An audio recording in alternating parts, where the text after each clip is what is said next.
ડેડિયાપાડાના ધારાસભ્ય ચૈતર વસાવાએ સંસદ ભવનમાં કુપોષણ મુદ્દે સરકારને ઘેરી.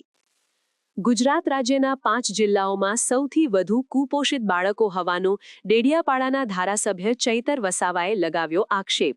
સંસદ ભવનમાં પૂછાયેલા પ્રશ્નના સરકાર દ્વારા આપવામાં આવેલ જવાબમાં થયો ખુલાસો. ડેડિયાપાડાના ધારાસભ્ય ચૈતર વસાવાએ આક્ષેપ કરતા કહ્યું, વિશ્વગુરુની વાતો થઈ રહી છે, જ્યારે ગુજરાતના 5 જિલ્લાઓની ગણતરી દેશના અતિ કુપોષિત જિલ્લાઓમાં થઈ રહી છે. દાહોદ, પંચમહાલ, છોટાઉદેપુર, નર્મદા, ડાંગ જિલ્લામાં અતિ કુપોષણથી પીડાતા બાળકોની સંખ્યા વધારે છે. આંગણવાડીઓમાં ખુલ્લામાં બાળકોને બેસાડવામાં આવે છે અને બીજી બાજુ સરકાર તાયફાના નામે આદિવાસી લોકોના વિકાસના ગ્રાન્ટના રૂપિયા ફાળવી દે છે. ભાજપના કોન્ટ્રાક્ટરો, નેતાઓ અને એનજીઓના લોકો અતિ કુપોષિત બાળકોની ગ્રાન્ટ ખાઈને તાજા માજા થયા. આદિવાસી લોકોના વિકાસના ગ્રાન્ટના પૈસાથી થતા કાર્યક્રમો બંધ કરો. ગ્રાન્ટ સગેવગે કરનારા જે લોકો તાજા માજા થઈને ફરે છે, એની સામે ગાંધીનગર તરફનો રસ્તો અપનાવવો પડશે. આવનારા સમયમાં આદિવાસી સમાજ આમ આદમી પાર્ટીના બેનર હેઠળ ગાંધીનગર તરફ કૂચ કરવાનો છે તેમ જણાવ્યું. ગુજરાતમાં છેલ્લા 30 વર્ષથી એક હતું ભારતીય જનતા પાર્ટીનું શાસન છે અને ગુજરાતના મોડલને પૂરા દેશમાં મૂકવામાં આવે છે. વિકસિત ભારતની વાત થાય છે, વિશ્વગુરુ બનવાની વાત થાય છે, ત્યારે જે પ્રકારે ચાલુ સંસદ ભવનના ગૃહમાં ગુજરાત સરકારે એક પ્રશ્નના સવાલમાં જે જવાબ આપ્યો છે કે ગુજરાતમાં આજે પણ 1 થી 5 વર્ષના બાળકોમાં 3,21,000 બાળકો અતિ કુપોષણથી પીડાય છે અને ગુજરાત નહીં સમગ્ર દેશના જે ટોપ અતિ કુપોષિત પીડાતા જિલ્લાઓમાં ગુજરાતના 5 જિલ્લાઓનો સમાવેશ થાય છે, જેમાં દાહોદ, પંચમહાલ, છોટાઉદેપુર, નર્મદા, ડાંગ જેવા જિલ્લામાં અતિ કુપોષણથી પીડાતા બાળકોની સંખ્યા ખૂબ જ મોટી છે. એક બાજુ સરકાર એમના વિકાસ પર્વના નામે, વિકાસ મહોત્સવના નામે, અમૃત મહોત્સવના નામે, યાત્રાઓના નામે, માર્ચ યુનિટીઓના નામે 15 દિવસના સળંગ કાર્યક્રમો રાખીને સરકારી ગ્રાન્ટોમાંથી, આદિવાસીઓના વિકાસના ગ્રાન્ટોમાંથી કરોડો રૂપિયાના તાઇફાઓ કરે છે. ત્યારે એક બાજુ વરવી વાસ્તવિકતા એવી છે, ગુજરાતમાં આજે જે પરિસ્થિતિ છે, આજે ઘણી એવી આંગણવાડીઓ છે જે આજે ખુલ્લામાં બાળકોને બેસીને ભણવા મજબૂર કરે છે. આજે 1032 આંગણવાડીઓ એવી છે કે ત્યાં પીવાના પાણીની સુવિધાઓ નથી. 1299 આંગણવાડીઓ એવી છે ત્યાં બાળકો માટે શૌચાલયની વ્યવસ્થા નથી. 3384 આંગણવાડી એવી છે જે આજે ભાડાના મકાનોમાં ચાલે છે. ત્યારે શું આ ગુજરાતનું મોડલ છે? શું આ ગુજરાતની આ વિકસિત ભારતની વાત છે? કઈ રીતના બાળક ભણશે ને કઈ રીતના બાળક આગળ વધશે? ત્યારે 30 વર્ષથી આ ભારતીય જનતા પાર્ટીની સરકારે કુપોષણને દૂર કરવા માટે 10 થી પણ વધારે યોજનાઓ બહાર પાડી અને કરોડો રૂપિયાના આધણ કર્યા છે. આ કરોડો રૂપિયા એ જ ભારતીય જનતા પાર્ટીના કોન્ટ્રાક્ટરો, એમના નેતાઓ, એમના એનજીઓના લોકો આ કુપોષિત બાળકોની ગ્રાન્ટ ખાઈને તાજા માજા થયા છે, પણ છેવાડાના બાળક સુધી આજ દિન સુધી પોષક આહાર પહોંચ્યો નથી. ત્યારે આજે જે પરિસ્થિતિ ગુજરાતની છે, તમે જોયું હશે, હમણાં અમારે ત્યાં વડાપ્રધાન શ્રી આવ્યા, 2,40,00,000નું એમણે મોબાઈલ ટોયલેટ મંગાવ્યું, એમણે 2 કરોડના ચા પાણી કર્યા, 2 કરોડના સમોસાના બિલો મૂક્યા, 5,83,00,000 ત્યાં સ્ટેજનું ચૂકવણા કરવામાં આવ્યા, 7,38,00,000, 7,87,00,000 મંડપના બિલો ચૂકવવામાં આવ્યા, 2 કરોડના ડમના બિલો ચૂકવવામાં આવ્યા, 16 લાખ એમ્બ્યુલન્સ અને ફાયર બ્રિગેડની ગાડીઓમાં ડીઝલના બિલો ચૂકવવામાં આવ્યા, 50 લાખ રૂપિયા એમણે પાણી પીવાના બિલો ચૂકવ્યા, 50 લાખથી વધારે ફૂલગુસ્સાના બિલો ચૂકવ્યા, 7,83,00,000 રૂપિયા એમણે ભીડ ભેગી કરવા માટે બસોની વ્યવસ્થામાં ફાળવ્યા. એવા તો હોટલોમાં, મોટલોમાં રોકાયા, બધા જ પ્રકારના કરોડો રૂપિયા આ સરકારી કાર્યક્રમોમાં પ્રજાના પૈસે દિવાળી થાય છે. આંગણવાડીઓને બાળકોની કાળજી લેવામાં આવતી નથી. આંગણવાડીઓને આવા કાર્યક્રમોમાં, આંગણવાડી હોય, તેડાગર હોય, એમને ત્યાં ભીડ ભેગી કરવા માટે ટાર્ગેટ આપી દેવામાં આવે છે. આંગણવાડીઓને સરકારી યોજનાઓના કામોમાં જોતરી દેવામાં આવે છે. અને જે આંગણવાડીઓ ફૂડ બિલ મૂકે છે, શાકભાજીના બિલ મૂકે છે, ફળફળાદીના બિલ મૂકે છે, ગરમ નાસ્તાના બિલ મૂકે છે, 5 મહિના સુધી ગ્રાન્ટ ન હોવાના કારણે પાસ કરવામાં નથી આવતા. કઈ રીતના કુપોષણ દૂર થશે? આજે આશ્રમ શાળાઓમાં ભણતા બાળકો માટે મહિને 2100 રૂપિયાનું માત્ર ફૂડ બિલ મંજૂર થાય છે. એમના કાર્યક્રમો હમણાં થયા આ વિસ્તારમાં. મંત્રી શ્રી રમેશભાઈ કટારા અને પીસી બરંડા રથ લઈને ફરતા હતા. એક થાળીનો ભાવ 3,000 રૂપિયા એમણે મૂક્યો છે.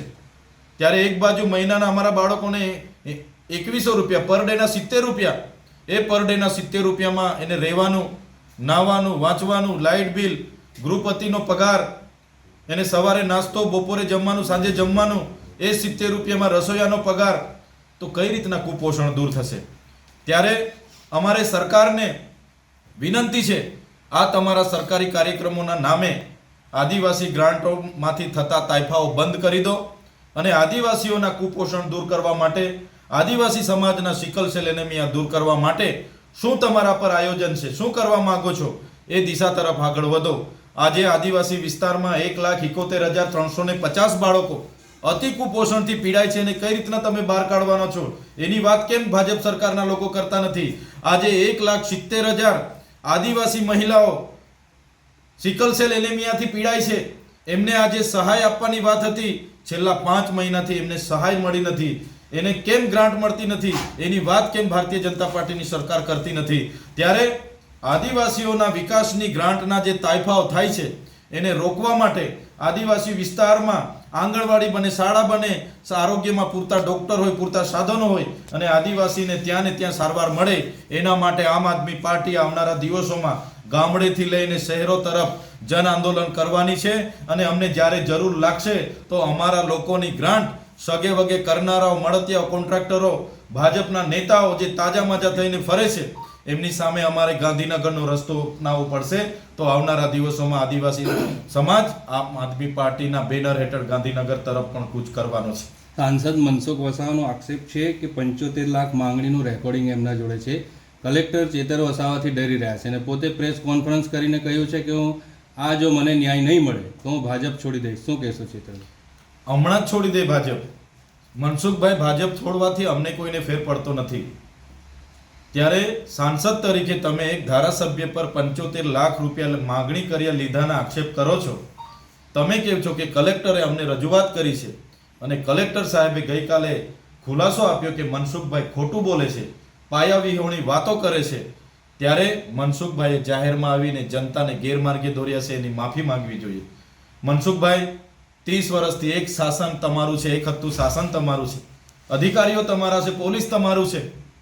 તમારા પર એવા પુરાવા હોય તો તમે જાહેર કરો, જનતાને જણાવો. આવી પાયાવા વિહોણી વાતો કરવાનું બંધ કરો. અગર તમે આ જ પ્રકારની તમારી એલફેલ વાતો, વાણી વિલાસ કરતા રહેશો તો મજબૂરન અમારે આવનારા દિવસોમાં તમારા પર લીગલી કાર્યવાહી કરવી પડશે. મનસુખભાઈનું ચાલ, ચરિત્ર અને ચહેરો ખબર પડી ગઈ છે. ત્યારે આજે ભારતીય જનતા પાર્ટીના સરકાર પર દબાણ કરે છે કે તમે આમાં કાર્યવાહી કરો, નહીં તો હું ભાજપ છોડી દઈશ. જ્યારે તમારે સ્ટેટમેન્ટ આપવાનું હતું, તમે કોઈ સરકારને પૂછ્યું હતું? ત્યારે તમે સરકારને મારા વિરોધમાં સ્ટેટમેન્ટ આપવાનું હતું, તમે ભાજપના નેતાઓને, પ્રદેશના નેતાઓને પૂછ્યું હતું? અને આજે એમને તમે મજબૂર કરી રહ્યા છો કે ચૈતર વસાવાને દબાવો, એમને અટકાવો. આ ચૈતર વસાવા એ સત્ય વાત કરે છે, સાચી વાત કરે છે. સત્ય પરેશાન થઈ શકે છે પણ પરાજિત નથી થતો. કલેક્ટરે કાલે ખુલાસો કર્યો અને મનસુખભાઈનો ચહેરો બહાર પડી ગયો છે. એ આખી જનતા આજે એમના પર થૂકે છે. ત્યારે મનસુખભાઈ, ભાજપમાંથી રાજીનામું આપવાની વાત તમે આગળ પણ કરી હતી, પણ માત્ર ને માત્ર સ્ટન્ટ કરો છો. તમારે રાજીનામું આપવાનું હોય લખીને હમણાં લોકસભાના અધ્યક્ષને આપી આવો. તમારે કોઈને કહેવાની કે પૂછવાની જરૂર નથી, અધ્યક્ષને આપો અને આવો મેદાનમાં, એટલે ખબર પાડી અમે કોણ છે તે. ચેતરભાઈ, તેઓએ એમ પણ કહ્યું કે કલેક્ટરને ચેતર વસાવાએ દબાણ કર્યું હતું એટલે કલેક્ટરે આવું કર્યું. એ બાબતે શું કહેશો? ચૈતરભાઈ વસાવા એ આમ આદમી પાર્ટીના ધારાસભ્ય છે અને જનતાના લોકોના લોકપ્રતિનિધિ છે. ત્યાં મનરેગાનું કૌભાંડ થયું. મેં કીધું અહીંયા મનરેગામાં બચુ ખાબડ, હીરા જોટવાએ કૌભાંડ કર્યું છે. તરત મનસુખભાઈ વસાવા મારા સામે મોરચો માંડી દીધો. મેં કીધું નલ સે જલમાં અહીંયા કૌભાંડ થયું છે. મનસુખ વસાવા મોરચો લઈને કલેક્ટરમાં પહોંચી ગયા. મેં કીધું બોડેલીમાં અને નર્મદામાં કાર્યપાલક ઇજનેરની બોગસ કચેરી ચાલે છે, મનસુખ વસાવા મોરચો લઈને ત્યાં પહોંચી ગયા. મેં કીધું અહીંયા નકલી કોલેજ જીએનએમના નામે ચાલે છે, મનસુખ વસાવા મારી સામે મોરચો લઈને પહોંચી ગયા.